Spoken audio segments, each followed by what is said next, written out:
নমস্কাৰ সায়াসেটিএনএল নিউজ ষ্টুডিঅ'ত মই জুনাক 2015 চনত সমগ্ৰ দেশ কপাই গৈছিল এটা হত্যাকাণ্ডই ইন্দ্ৰাণী মুখাৰ্জীয়ে হত্যা কৰাৰ অভিযোগ উত্থাপিত হৈছিল নিজৰ কন্যা শ্ৰীনা বৰাক আৰু এই হত্যাকাণ্ডৰ অভিযোগত 6 বছৰ ধৰি এতিয়াও কাৰাগাৰতে আছে ইন্দ্ৰাণী মুখাৰ্জী কিন্তু এই ঘটনাই লৈছে এতিয়া নতুন মূৰ ইন্দ্ৰাণী মুখাৰ্জী অৰ্থাৎ মাতৃৰ মতে কন্যা শ্ৰীনা বৰা এতিয়াও জীয়াই আছে আৰু কাশ্মীৰত আছে এতিয়াও কন্যা শ্ৰীনা বৰা এই ঘটনা এতিয়া নতুন মূৰ লৈছে আৰু তদন্তৰ পিছতহে ঘটনাৰ সত্যতা বা ইন্দ্ৰাণী মুখাৰ্জীৰ ভাষ্য প্ৰকৃত সত্য পোহৰলৈ আহিব শ্ৰীনা বৰাৰ হত্যাকাণ্ড সংঘটিত হৈছে নে এতিয়াও জীয়াই আছে শ্ৰীনা বৰা শ্ৰীনা বৰাৰ হত্যাকাণ্ডই লৈছে নতুন মূৰ মাতৃ ইন্দ্ৰাণী মুখাৰ্জীৰ বিস্ফোৰক মন্তব্য এতিয়াও জীয়াই আছে শ্ৰীনা বৰা আৰু কাশ্মীৰত আছে শ্ৰীনা বৰা CBI কাশ্মীৰত অনুসন্ধান কৰিবলৈ চিঠি লিখিলে ইন্দ্ৰাণী মুখাৰ্জীয়ে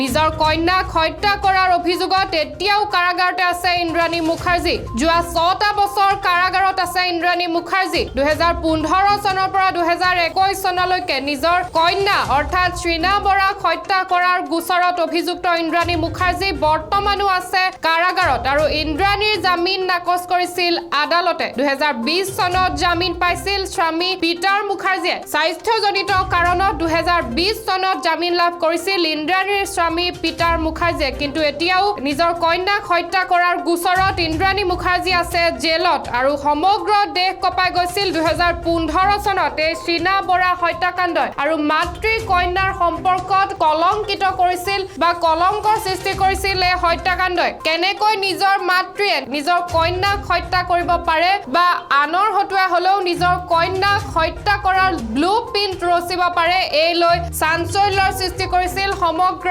দেশত এই ঘটনাই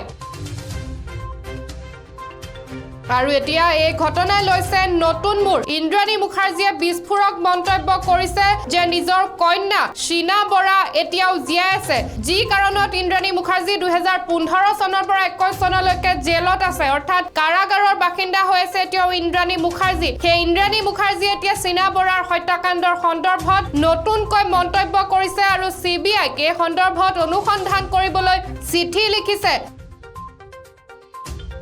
যে কাশ্মীৰত এতিয়াও জীয়াই আছে শ্ৰীনা বৰা আৰু শ্ৰীনা বৰা যদি সঁচাকৈ জীয়াই আছে তেনেহলে কি কাৰণে ইমান দিন মন্তব্য কৰাৰ পৰা বা এই ঘটনাৰ সত্যতা প্ৰকাশ কৰাৰ পৰা বিৰত থাকিলে ইন্দ্ৰাণী মুখাৰ্জী এলৈ কিন্তু তদন্ত হ'ব বা তদন্ত কৰাৰ প্ৰয়োজন আছে যিহেতু যোৱা 6টা বছৰ কাৰাগাৰত আছে ইন্দ্ৰাণী মুখাৰ্জী